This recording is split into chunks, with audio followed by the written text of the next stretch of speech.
Welcome in everybody to a Sunday morning, right? Holiday weekend. Wasn't here yesterday. Big soccer tournament yesterday, but as always, right here, Fantasy Firebox, Win Daily Sports at Cutillo 23 is where you can find me. And we're going to get this started right now because we are literally a few days away from the most exciting time of every sports fan, right?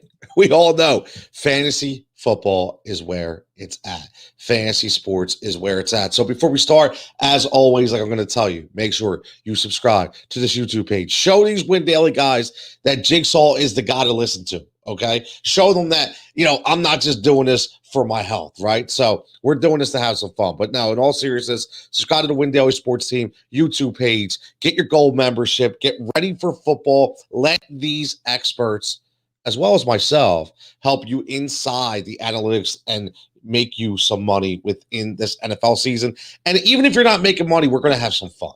And that's the thing. We're going to have some fun. You don't have to bet tons of money and things of that nature. Let's just throw a couple dollars here and there together, have some fun. We win and lose as a team. Adam, what's up? Yeah, Coach Tony. Listen, I was coaching yesterday. You can't see it, but I'm a little red, got the red nose. I was out there in the sun all day long, man.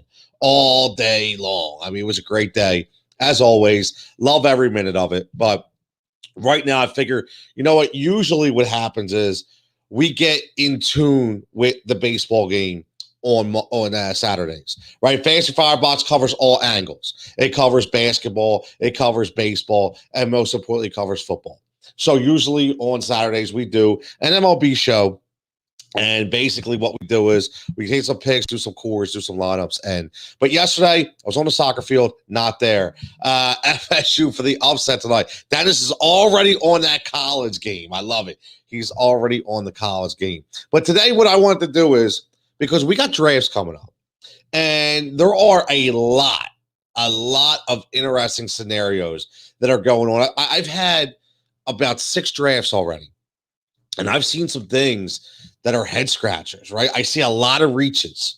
So what I want to try to do is, just for this specific episode of the Fantasy Firebox, is talk about some running backs and receivers that I think you can look at late, and also based on their ADPs, because late for a running back could be a 4th or 5th round ADP that nobody's looking at, that could possibly help you in your season-long draft. So I want to talk about that, because there's a lot of stuff going on right now. Adam says, I'm doing my league draft on Monday night. So Adam, this is where you want to be. This is where you want to be. You want to listen to that. And also, go check out windailysports.com. As always, my man Sticks is on it when it comes to season-long and standard and PPR rankings. You got to check them out for free. I'm telling you right now, you got to check them out, man. You check them out. They're unbelievable. And then hook yourself up with a membership as well. And listen, if you want a membership, you don't have a membership, talk to me. I'll talk to the man. We'll get you hooked up for a month so you can see what you like.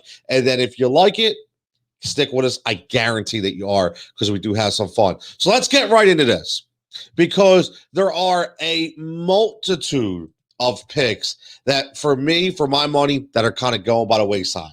Okay, the first guy I want to talk about is Myles Gaskin. Now, the reason why I want to talk about him is because this running back situation this year, and what I mean by situation is, into the top 10, there's basically nobody.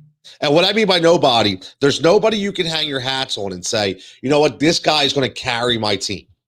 So what you have to do is you have to start looking at this position as a whole and see who can help you a little bit later on, so you don't reach on a guy that's an RB2 and make him an RB1, and you fill your roster up with those wide receiver ones that get the RB2s later, where they actually should be drafted. Now, I will tell you, some of these guys are still going early, okay? So I'm giving you the general consensus of ADP as of right now, as of September 5th, okay? So what we have to look at, in my opinion, and I'm going to tell you guys this again, Myles Gaskin is one of those guys that I fall in love with certain guys. I do. I fall in love with certain guys, and because based on where they're being drafted and where they ended up last year, and based on what they're doing going forward, it gets me excited.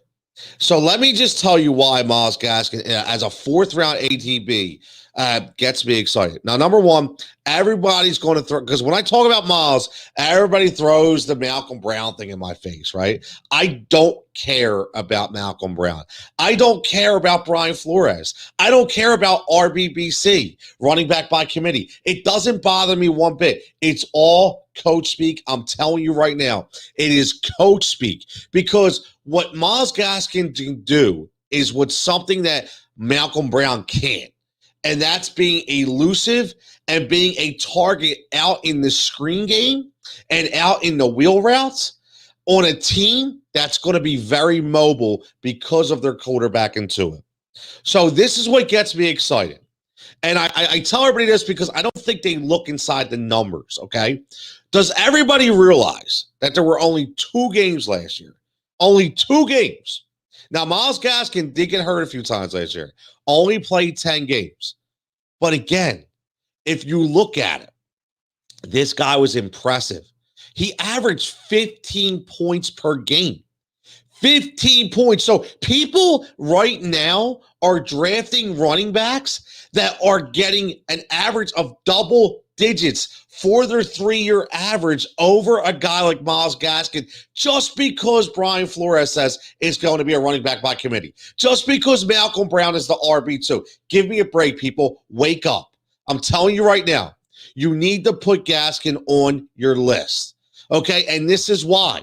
Except for week 1 against New England and except for week 4 against Seattle, where he averaged 10 points per game, which again is above that 8.9 point per game average of the guys people are drafting above him.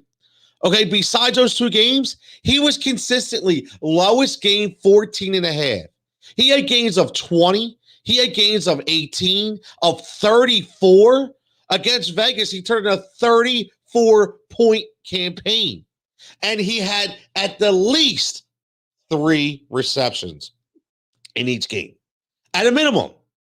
So you're not only are you getting a guy that's scoring touchdowns in the red zone, but you're also getting a guy who's being able to catch the ball in the backfield, out of the backfield, and grabbing you those PPR points that you sorely need in your draft. So again, this is a guy that I have to 100% go all in on as your RB1 later. I think he can. Listen, I understand he's on low. Listen, he's not, again, we are not talking about Alvin Kamara, right? We're not talking about Jonathan Taylor or even, listen, I think the David Montgomery comparison is huge because I honestly think I would take Myles Gaskin over David Montgomery. Call me crazy, but I think Gaskin is going to give you more. And I'm looking at this as a 4th-round ADP. He is going to be a solid RB2 on your team, a solid RB2. So look about this 100%. You look at the way you can formulate this draft. So if you're going to take Myles Gaskin, just based on the ADP in a 4th round, that means you're already going to get an RB1 in your 1st round. So you say 1st round, just hypothetically, just for the hell of it, we're going to take your number 1 running back is Derrick Henry. You have one of the top 4 picks, top 5 picks, you take Derrick Henry. Now you come back in the 2nd round and you get a receiver. Okay, maybe you get my number 1 guy in Calvin Ridley. Okay, then in the 3rd round, you're probably going to wind up with a guy like a Robert Woods. So now you already talked about Robert Woods, who in the last 3 years has the highest target average of any wide receiver. Look it up. People don't even realize that. Okay. So now you get Robert Woods, you get Calvin Ridley, you get Derrick Henry, and then you're going to spin in a 4th round and get a guy like Myles Gaskin who's going to catch and run. Your team's stacked. It's solid. Nobody's looking at Myles Gaskin. So check him out. I'm telling you, he's a guy that he is going to outperform his ADP. I'm going to tell you that right now. My man, Brian, what's up, Brian? Checking in. Brian, listen, I'm not sure if there's out there, my man. You look fantastic. All props to you for kicking ass and taking names. I love it, dude. I love it. You're an inspiration. And good luck I should say congratulations on the win yesterday, because I know we were both in the same tournament. I didn't get a chance to talk, but congrats on the big win. So you say I picked Saquon at pick 9 and Jones in the background. Listen, you know what kills me about the Saquon Barkley? And I love Saquon. I do. The guy is absolutely fantastic. He is. And if you look at what he did as a rookie, your mind is blown of what he could possibly do on your team. The one thing I would tell you about Saquon, the only thing that gives me the uneasiness feeling is there hasn't been a lot of positivity about how good he is coming back from the injury.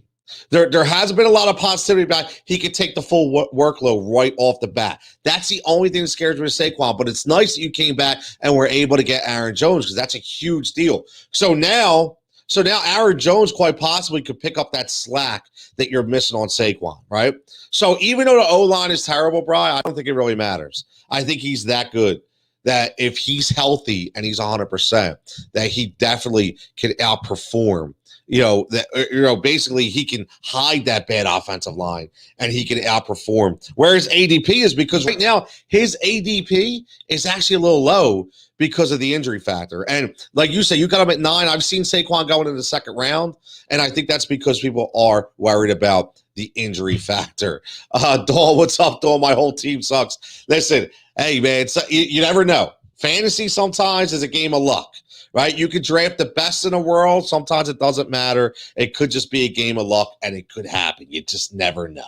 Okay, let's move on to another guy that I like. And again, I know everybody's going to say the Houston Texans. Do we want anybody on the Houston Texans?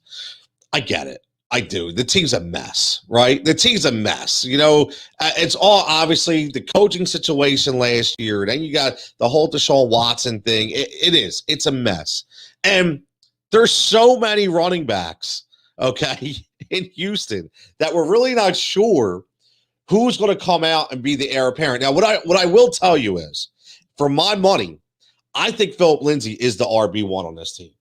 Now, I'm not buying into the David Johnson hype. Okay, David Johnson is a shell of what he once was, and he gets hurt like every other game.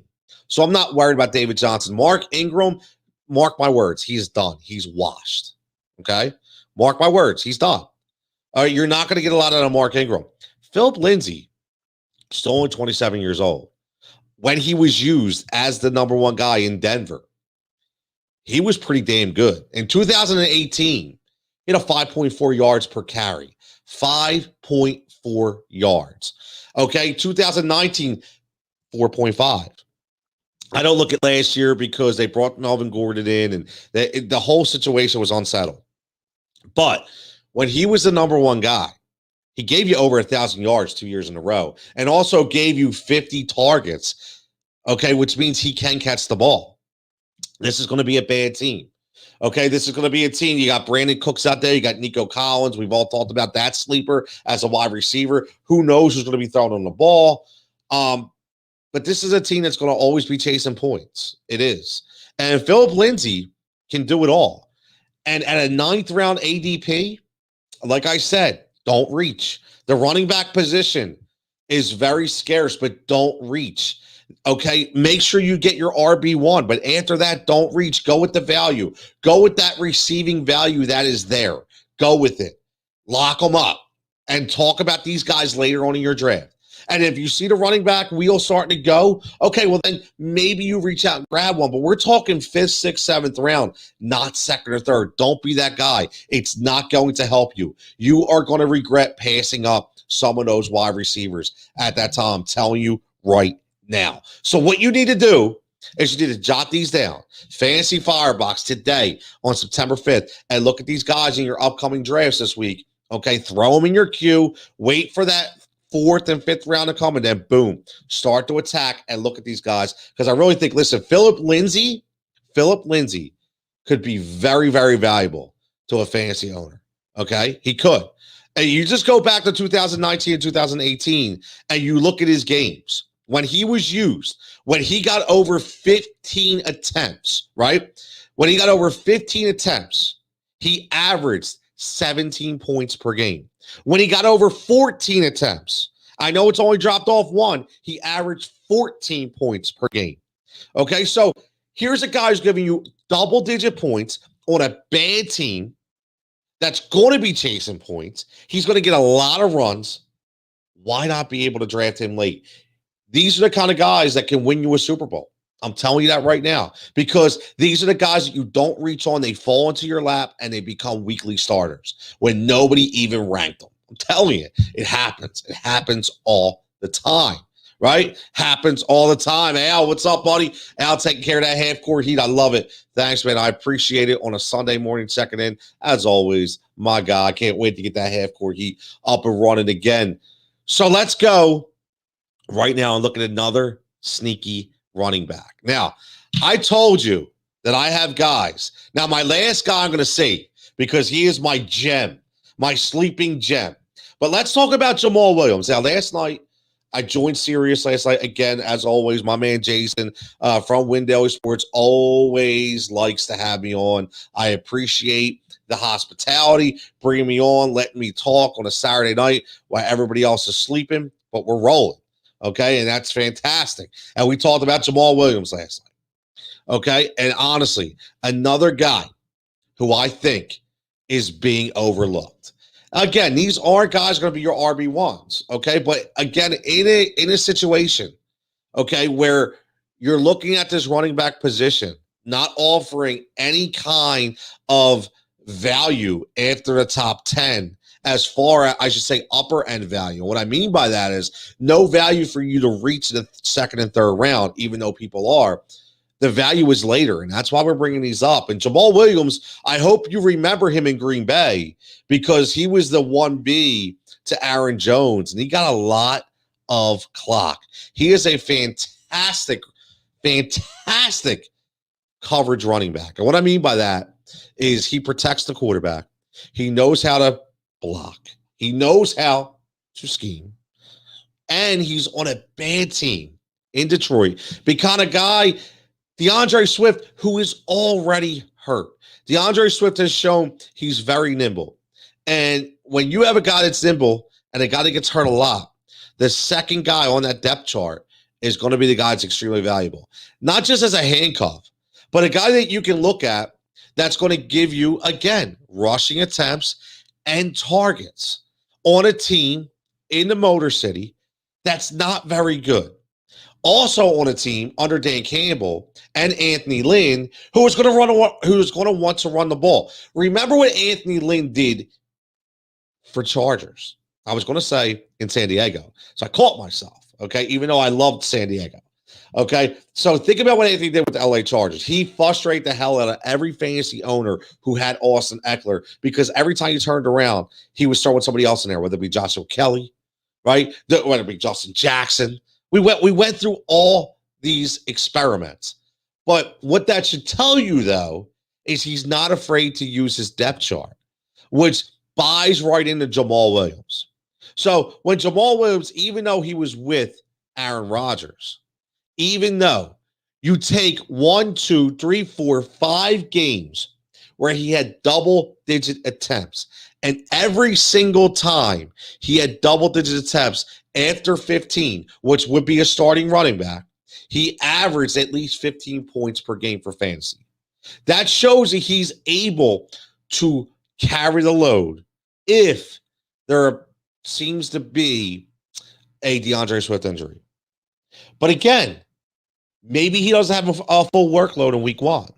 And it's already being in reports out there with the hamstring injury. He may not be a full workload for the first 4 games. If he can't handle a full workload for 4 games, what's going to happen? Jamal Williams is going to insert him into that role. And as long as he's productive, he's going to carry that role for the entire year. What I mean is the change of pace role, the split carry role. And what fantasy has showed you over the years with the right matchups, if you have the 1B to the 1A and you insert him for the right week, you're going to be successful. So Jamal Williams, again, I'm strictly looking at it from an ADP perspective. 8th round, you can get a guy like Jamal Williams, and he could give you some very, very productive minutes. Jigsaw bringing the heats, nothing but the hits. Mike, my man, as always, checking in. Appreciate the love, bro. Seriously. Glad to see all as well. Adam wants to know, what is your drafting strategy? Some people go quarterback first, then running back, then wide receivers. This is what I will say. Now, here's another exciting thing. It's not for season long, so I will give you this, but keep it locked on Win Daily Sports. I have a brand new segment dropping this week called the DFS Academy, where I will be dropping probably 10 to 15, 5 to 10 minute videos, okay, that are going to explain the world of DFS and how to formulate your NFL DFS lineups, MLB DFS, NBA DFS, just to go deep inside to show you what the mind of Jigsaw is thinking, to help you if you've never played DFS before and you want to get into the game. So that's going to be fun. But Adam, when you talk about drafting season long, some people go quarterback first. I go by a tier system. Right? I go by a tier system. And what I do is I tier every single one of my positions. I will not, here's why I do that. I cannot draft a wide receiver from a tier 3, okay, when there's a running back from tier 2 sitting there. I draft strictly by that unless somebody I really zone in on I want. Quarterback, I'm a quarterback guy. It's crazy. Like, everybody says wait on quarterbacks. I don't wait on quarterbacks. I don't. For me, I think every single one of my drafts, I either have Josh Allen or Patrick Mahomes I drafted in the 3rd round, or I have Justin Herbert that I drafted in the 4th or 5th. I wanted a guy who I knew was going to stay in that specific spot on my team, and I never had to pivot. Tulak for the reference, right? But no, seriously, I like a guy that I can just throw in there. And I'm going to tell you one thing. Mark my words. I'm going to say this again. Make sure in a COVID year that you have a very good backup. And I'm not talking to a backup that is risky, that may be good. Maybe I'm going to take Trey Lance because he's a rookie, or Trevor Lawrence. No, I'm telling you right now that you better get a good backup because, again, whether the guy's unvaccinated, whether COVID protocol set in, you're going to lose that guy for at least 1 week, possibly 2, possibly 3. That's huge. On a fantasy football regular season that only goes 13 to 14 games, that's something you have to really consider. You better have somebody that's a good backup. And that might mean drafting a backup early, but I'm telling you, you won't regret it. Adam says, I was going to say, if a starter running back gets hurt, get some that is a running back 2 or 3 would be a good numbers guy. And again, that's talking about specifically handcuffs, which I understand. I'm not a handcuff guy. For me, it's a wasted roster spot.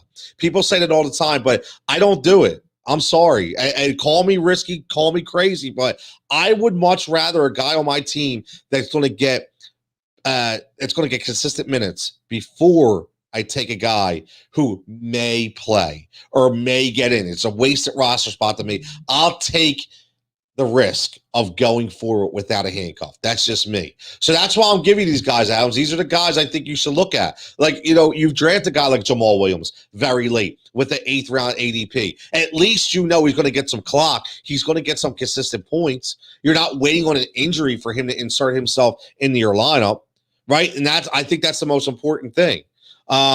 So let's go. Trevor checking in. What's up, Trev? As all, would you say Tua is risky? I would say Tua is risky, but I like Tua, right?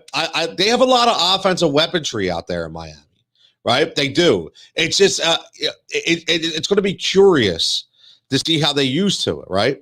I think that's the biggest thing. Now, Tua's going along the lines of a Ben Roethlisberger, Ryan Fitzpatrick. So it all depends, right? Obviously, I don't think you're going to be worried about Jacoby Brissett coming in and take it over, right? I really don't think that's going to be the case. I think Jacoby Brissett has been there more as, number one, as depth, but number 2, to help Tua because, Jacoby Brissett knew where to run when it was time to run. Didn't run all the time, but Brissett had the right vision to hit the proper angles, and I think that's why he's there to help Tua. But Tua's looked pretty good in the preseason, I'll be honest with you. Some of his throws, right? So, and he showed flashes last year where he could be really good. I think the problem with Tua is he was so inconsistent last year because I just don't think he was ready. right? But the only good part is at least you brought him in last year. He got his, he got his little experience in those games, the 10 games that he played. So now you don't have to worry about that this year, right? Now you should hope he's not going to be seasoned, but he's going to be experienced in the fact that he knew what to expect. So this year, I think it'll be a different year for Tua. I don't know if he's going to be consistent QB1 for a season-long team, but most definitely I can guarantee this, Trev. He's going to be a DFS darling. And why I say that is he's going to be a guy that's going to be priced pretty low week to week that you're going to be able to zone in and throw him in there and get consistent points. So I think he will be more of that DFS darling than a season-long guy. I don't know if I would be able to buy in on a season-long guy. Now, here's my sneaky pick of the day. It's not Jamal Williams. That's who we were just talking about, okay? Now, all I want, number one, two things. You're going to subscribe to Win Daily Sports YouTube channel. You're going to go follow Win Daily Sports on all social formats, and you're going to follow at Cutillo23, which is me on all social formats. And you're going to show the screenshot of this next sleeper I'm going to give you. And when he hits, I want all the credit. No, I'm just kidding. No, but seriously though, when this guy comes through, because I fully think that he will, I want everybody to start hitting me up and let's have some fun with it. Okay, because I truly believe this could be the sleeper of the running back position that nobody's looking about in this draft. And that is my man, Jerick McKinnon. Now, I have always been, people that know me, I've always been on the McKinnon wagon. I know he hasn't been able to stay healthy. I get it. I do, right? But that's why these are sleepers, right? That's why these are sleepers. I love Jerick McKinnon in Kansas City. He is everything Andy Reid wants in a running back. He is everything the Kansas City Chiefs need in a running back. And the reason why I like Jerick McKinnon is because CEH already has shown he can't stay healthy. And I know McKinnon is a guy that can't stay healthy. He has battled a ton of injuries, right? 2018-19 were lost seasons. Last year, he was a realm of himself in San Francisco, basically because he was just in a carousel. But at least he got his legs back and he got some work in. I think, quite possibly, this could be the steal of the draft. Call me crazy, but you got to have bold picks. Everybody says, what's your bold picks? I'm going to tell you what my bold pick is. Bold pick for Fantasy Football 2021. Jerick McKinnon will finish as the starting running back for the Kansas City Chiefs, and he will be a consistent week-to-week fantasy performer. It's not going to be Darrell Williams. It's not. Darrell Williams is going to be the change of pace back. Jerick McKinnon is going to be taking over for CEH because CEH cannot stay healthy. So that's my bold take of the year. Is Jerick McKinnon will be the number one option for the Kansas City Chiefs. And he will go back to those 2016, 2017 years at age 29 and give you one more glory season. Okay? I'm going to throw it out there. Let's see what happens. So again, the reason why is specifically for health. The team that he's on, there, you have to look at, I don't just take these sleepers out because, there's late round pick. Let me take a flyer. I have some analytics behind it. Jerick McKinnon can not only pass block, but he can go out and get the ball. He's a great screen running back. He's a great wheel route running back. And when you have a guy like Patrick Mahomes that's going to move around so much, McKinnon is going to get open against a linebacker in coverage all day. That's what's going to happen. Tell you that right now. It's going to happen. And when it happens, he's going to break through. He's going to break through, and he's going to be successful. All right, this is a team that's going to score a lot of points. Even with a healthy CEH, you've seen how many times they utilize the other running backs on the depth charts. They love to utilize the running backs. And all it's going to take is one bad move on CEH's part. That's going to insert Jerick McKinnon because it's not Darrell Williams. Darrell Williams is not the guy. He's a change of pace guy, in my opinion. Jerick McKinnon, as long as he can stay healthy, again, 14th round ADP is a guy I think you need to look at. He could be the steal, along with Giovanni Bernard, of all fantasy drafts. I love the Jerick McKinnon name. Nobody's talking about him. We'll see what happens. Again, you're drafting him in probably the last round of your draft, essentially. What is he going to hurt? You throw him on your bench, you see what happens, and you fly from there. So let's get into a couple wide receivers before we end this out that I think a lot of people are sleeping on as well. Somebody needs to tell me why Jakobi Meyers is being drafted so late. Somebody needs to help me with this. Every draft that I've been in, people are completely overlooking Jakobi Meyers. Why is that? Somebody please tell me. Are we really fixated on Nelson Agholor? Is Nelson Agholor really a number one wide receiver? Come on. And I'll tell you what, the Mac Jones effect is got to be another cog in the Jakobi Meyers wheel of going up to fantasy precedent. And I have to say that because nobody's looking at Jakobi Meyers. And I don't get it. Like, did all of a sudden this guy do something that I missed?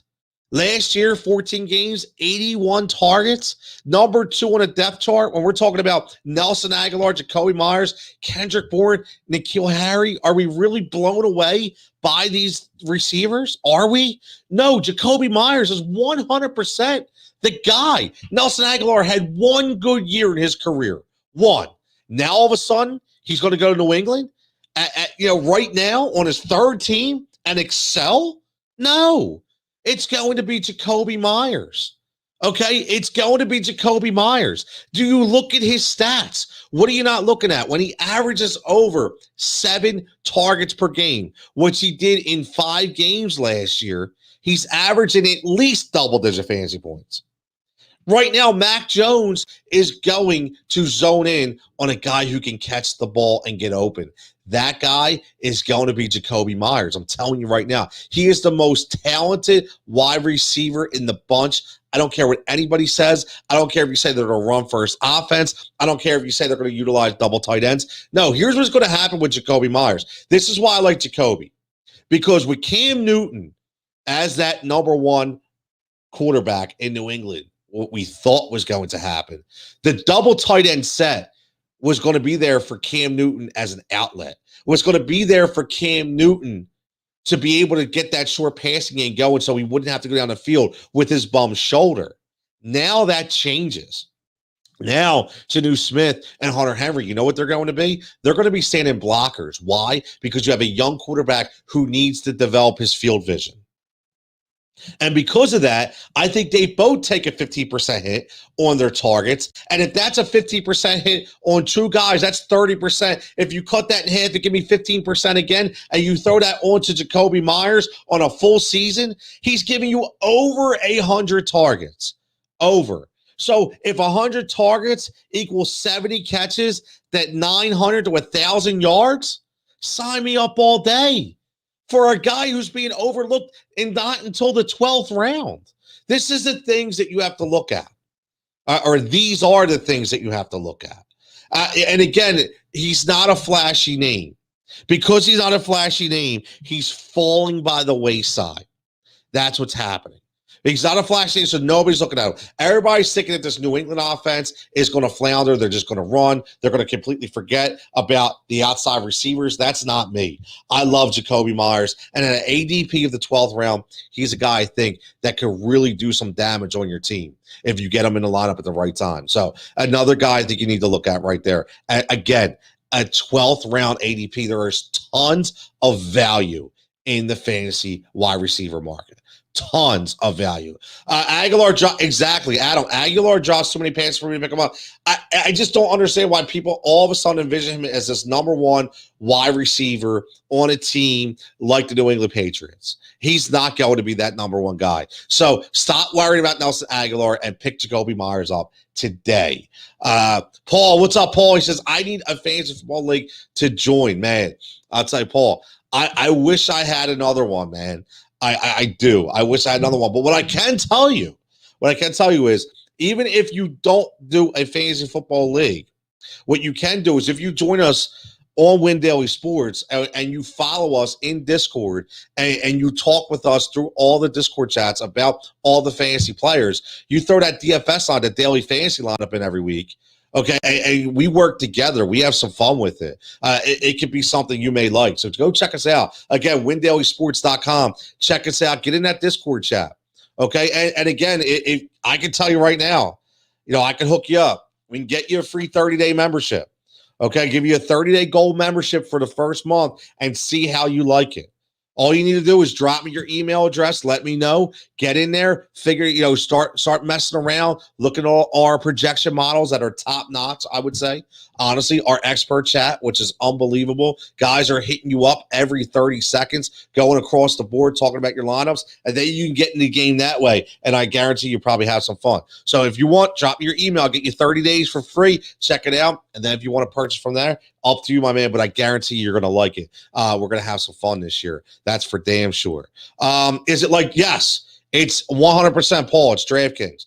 100%. What I'm saying is, you could take the Win Daily and we have projection models in there, whether it be from DraftKings or FanDuel, to help you out with your DFS team. So I think you should check it out. I think you'll be pleasantly surprised at, listen, there's guys winning money. There's guys that are being competitive every single week. So these guys really break it down, and we try to help you, zone in on those players that nobody else actually talking about. You talk about low ownership percentages, which means higher money profits. We don't lie when we say a profit center, because 9 times out of 10, you will make a profit using our projection models. So let's get into my last wide receiver sleeper before we end the show, because we're just under that 40 minutes, which is perfect for me. I'm going to go Hunter Renfrow. Now, I'm telling you, again, these are late round guys that I think that you need to look at. The reason why Hunter Renfrow is on my chart, again, number one, he's a 15th round ADP. Okay. Number two, they cut my man John Brown. John Brown did not work out in Vegas, which bumps Hunter Renfrow right up to that perfect slot receiver role that he loves to be in. Last 2 years, he's averaged 75 targets from the slot role. Henry Ruggs, obviously wide receiver 1. Bryan Edwards, wide receiver 2. The slot receiver in the West Coast style of offense run by John Gruden is very, very important. And the reason why I like Renfrow is because another year of development for Henry Ruggs, who quite possibly could have a breakout campaign this year. He's going to command the over-the-top coverage. There's going to be nobody in the middle of the field this year. Okay? Think about it. If that double safety goes high and wants to play over-the-top coverage on a speedster like Henry Ruggs, and quite possibly another guy's going to go deep at Bryan Edwards, that's going to leave the middle of the field wide open for Hunter Renfrow. That's quite possibly going to be marked by a middle linebacker or a weak side linebacker. They are not going to be able to stay with Hunter Renfrow. This could equal to a 100 target campaign. Listen, it's not out of the realm. He had 77 targets last year. All we're talking about is a plus 28. That's it. 28 more targets for Hunter Renfrow this year. Now, he was a really good DFS receiver. If you picked him in the right, in the right setting with the right matchup, he was really good. But again, you have to look at the ADP here. And this is what I'm trying to tell you. You're looking at an ADP of the 15th round. So you could quite possibly get a receiver in the 15th round of a 12-man draft that's going to get you consistent point production. That is huge. And I'm not talking about 2 points. I'm talking about anywhere between 8 to 13 without even expanding on his role, which I think will be expanded upon this year. So if you're talking about an 8 to 13 baseline, now all of a sudden you bump that up to 10 to 15. Who else are you going to draft that's going to give you 15 points a week in the last round of your draft? Now, 15's the high point, but who else are you going to draft that's going to get consistent 10, consistent double digits? right? This is why I'm telling you, you have to look inside the draft. Stop reaching for picks and go after guys that offer you value. Now we got a couple more questions coming in. Did Darren Waller? Come on, man. Listen, Darren Waller is a tight end. I'm talking about receivers. We already know what Darren Waller is going to be, right? Come on, man. You got to come with me with a little more than did Darren Waller die. It's a little ridiculous. You don't think I don't know Darren Waller's on that team, but we're talking about wide receivers. Last time I checked, he's not a wide receiver. He's a tight end, quite possibly the number one tight end for fantasy football. I think we all know that. But again, when you have the development of two other receivers and you have a slot guy that's going to be wide open in the 15th round, that's what you need to look at, right? What you want me to sit here and tell you to draft Darren Waller? No, I don't think so. You're looking for the wrong show, man. Come on. I'll talk about the middle of the field. But yeah, listen, I completely agree. And you know what? I'm glad you said that, because here's the thing. That even helps me with my Hunter Renfrow theory, right? Because Darren Waller is another guy that needs to be looked at. So you have quite possibly, you're basically going to have a 3+1, but let's just call it a 4 wide receiver set, which will include Darren Waller. So for me, Hunter Renfrow is going to be the recipient of number one, broken coverage, and number two, coverage in the middle of the field from a weak side linebacker, because the strong side linebacker is going to try to hang with Darren Waller for the physicality factor, right? So then you got Henry Ruggs going deep, you got Bryan Edwards going deep, and then all of a sudden, who's your guy? Listen, Scotty Miller in Tampa Bay made a name for himself. Why? Because he was the forgotten guy in the offense that had tons of weaponry, right? So that's why I'm looking at this. And again, listen, we're talking about the 15th round, right? We're talking about the 15th round. So look at it. Even last year, you mentioned about Darren Waller. Even last year with Darren Waller, we still had a baseline of 7 to 13 points when Hunter Renfrow conceded 7 or more targets. So think about that. So he still was getting the ball. So all I'm saying is, this year in fantasy football, in your season-long drafts, you need to establish a system where you're not reaching for guys based on what you think is going to happen, right? Because sometimes you get caught up in names. You just think, oh, you know what? He was there last year. This is what's going to happen. Go inside the numbers. Help your roster out. That's all I'm saying. Darren Waller isn't studying. You're right. But Darren Waller doesn't own the middle of the field. Darren Waller is basically a hybrid tight end, like a Noah Fant, like a George Kittle, right? Like a Travis Kelce. Actually, Travis Kelce, I think, owns the middle of the field more than Darren Waller. Darren Waller has been set up in the X, the Y. No matter what, he's all over. He goes long a lot, right? Which, again, if you heard what I was saying earlier, maybe you'll agree, is if you have Darren Waller as well as Henry Ruggs going deep, that's another safety. That's a free safety and a strong safety over the top. That leaves the entire middle of the field open once again, which I think is, for a guy like Hunter Renfrow, he will prey on that middle of the field. Paul was second, says Russell Gage. Listen, Russell Gage quite possibly could be a very, very good pick because he's going to be the recipient of those Julio Jones targets, right? And obviously, if you listen to me, you know that Calvin Ridley is my number one projected wide receiver. Yes, he is. But Russell Gage could be a guy that could quite possibly indirectly stumble over a bunch of targets because you have a team that's going to throw the ball 600 plus times, right? Last year, he had 110 targets with Julio Jones in that offense, right? His ADP is 14th round, right? So you're talking about a 14th round ADP. It's a great pick. It's a great flyer because now he's the number 2. You're not worried about guys like Christian Blake, not worried about Patterson. Maybe you take a flyer on Zacchaeus, but Russell Gage is Paul. He's a good pick if you're talking about a 14, 15 round ADP. Terrence second in says, I got second pick in my fantasy draft with Alvin Kamara. Oh, wow.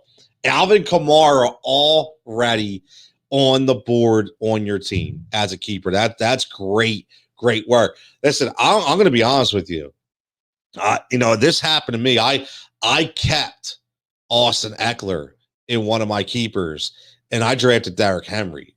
So I'm set. I'm happy that I have Derrick Henry and Alvin Kamara, and I came back in the third round and drafted Gus Edwards.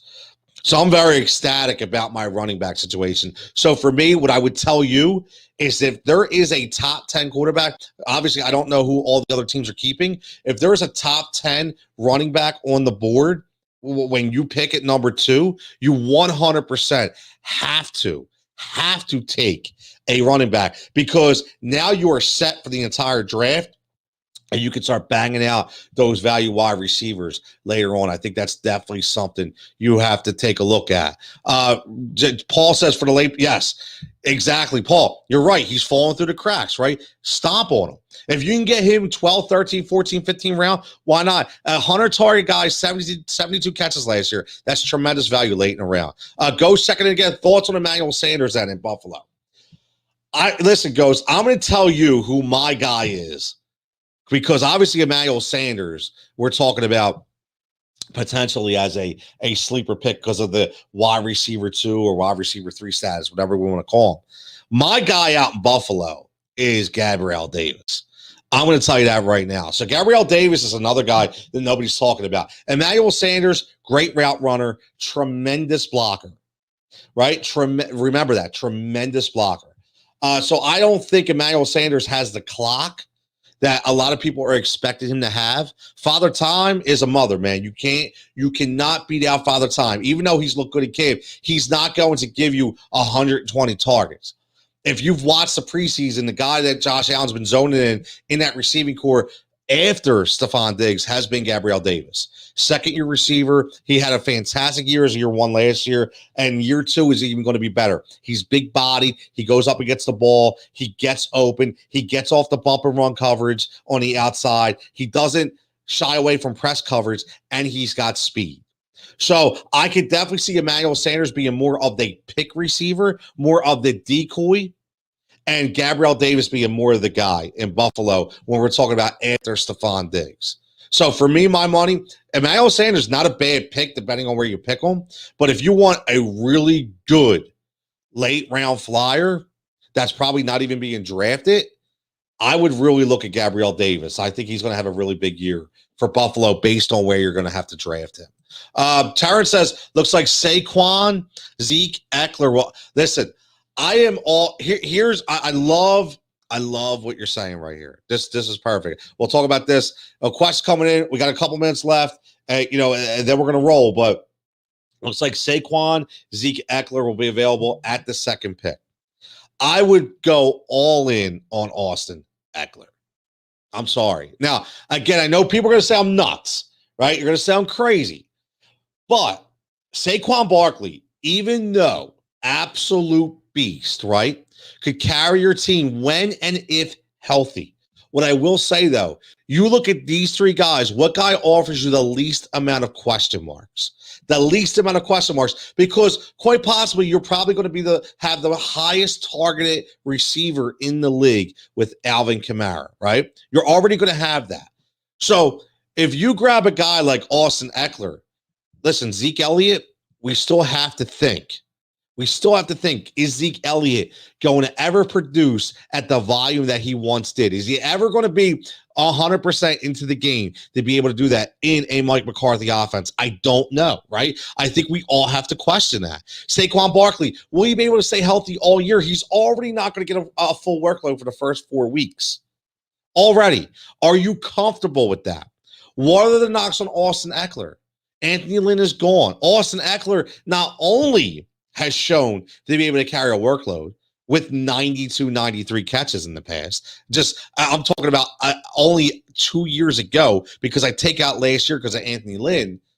But he signed with Yahoo Sports to talk fantasy. This man has to own up. He's got to pony up, right? He's got extra incentive, okay? And he's on an offense with Justin Herbert, with Keenan Allen, okay, that, Mike Williams, as long as he stays healthy, guys like Jalen Guyton, who I think is the next coming of another really good receiver on, from a speedster kind of sense. I think this is an offense you want stock in. And why not get Austin Eckler? So for me, Terrence, it would be between, honestly, Saquon and Eckler. If you're comfortable with Saquon, hoping that the injury factor isn't an issue, then you draft Saquon. But if you want the safe pick, in my opinion, you go Austin Eckler. And then either way, you're going to start off with a star-studded number 1, number 2. All right, last one before we get out of here. Rondell Moore. Ghost wants to ask about Rondell Moore. I like Rondell Moore, right? I do. I think Rondell Moore is a very intriguing pick. Okay. He plays in Arizona, and they have him listed right now above Christian Kirk, which, excuse me, I don't think that's actually the right order. Now, what I could tell you is this all revolves around AJ Green. What is AJ Green going to be at 32, 33 years old? We have to figure that out. So it may take a few weeks or so to kind of see where AJ Green fits. Now, if AJ Green can't produce, that's going to open it up for Rondell Moore, because Christian Kirk is already produced. And I'll tell you what, you've seen times last year where Andy Isabella was a playmaker in this offense, right? This is a very exciting offense run by Kyler Murray and Cliff Kingsbury. So this is going to be an offense that I understand they have a lot of mouths to feed, but I think Rondell Moore, as a late round flyer, could be a very intriguing pick. Whenever you play alongside of DeAndre Hopkins, you're always going to get looks, always. So Rondell Moore could, because Christian Kirk is always going to be the slot guy, right? He's always going to be the slot guy. So there's no vision of seeing Christian Kirk catapulting to wide receiver 2. He's going to be the slot guy always. That's going to be his role. So that's why I'm saying this all depends on AJ Green. So if AJ Green doesn't produce, then Rondell Moore quite possibly will be that guy. So I definitely like Rondell Moore. I like the potential. Second round flyer, in draft. What I'm saying is they drafted him in the second round. 5'9", 180, age 21. Why not take a shot from the ex-Boilermaker? Because I think AJ Green is probably washed. And because he's washed, Rondell Moore, as long as he can learn the playbook, he will be a very valuable component to that offense. So I definitely think that is a nice late round flyer. Paul, I got you. I like it. You'll hear from us sometime today. I'll send it over to our department at Win Daily Sports and get you hooked up with that 30 days. Now, as always, I'm going to tell you easily what you have to do. You have to follow Win Daily Sports, the YouTube page, subscribe. Okay, go get that gold membership today. If you are a new subscriber, let me know.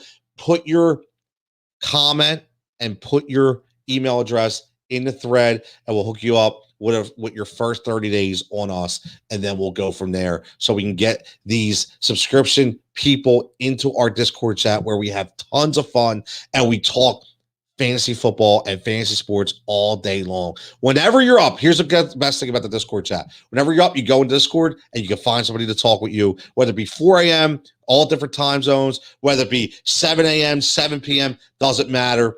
Everybody's in there talking. It's a fantastic concept. So don't forget to join us. There's only a few days left before this NFL season. Adam, you're too kind. I appreciate it. I went a little longer. That's okay. Be ready for this season. So I'm going to tell you, Fantasy Firebox, keep it locked here. Every Saturday and Sunday, Fantasy Firebox goes live about 9:15, maybe 9:30. On Fridays, a huge response. We're already up to 500 views, The Alternative Edge, on my brand new show. Check it out on the Sharp app, where you can get DFS and prop betting all in the one show. It's a great concept. I'm very excited about it. I dropped the premiere episode on Friday. Those episodes will drop every single Friday at noon. And then you can catch me on Mondays and Wednesdays right here on Win Daily Sports talking about fantasy. What else? Me and John Jansen. Then you can also hear me on Fox Sports The Gambler every single day around 3:50, where we talk about whether it be stars, whether it be stiffs, whether it be values, all kinds of fantasy talk right there. And as always, if you like the national scene and you just want to talk sports in general, go check out Heat Ratio Sports. We have a ton of different shows on the map, whether it be basketball, whether it be football, whether it be hockey, whether it be baseball. They're all there for your viewing pleasure. But as always, I am blessed to have you guys tune in. I appreciate all the love. Keep it coming. Let's have some fun. Stay safe, stay healthy, and we'll catch you next week.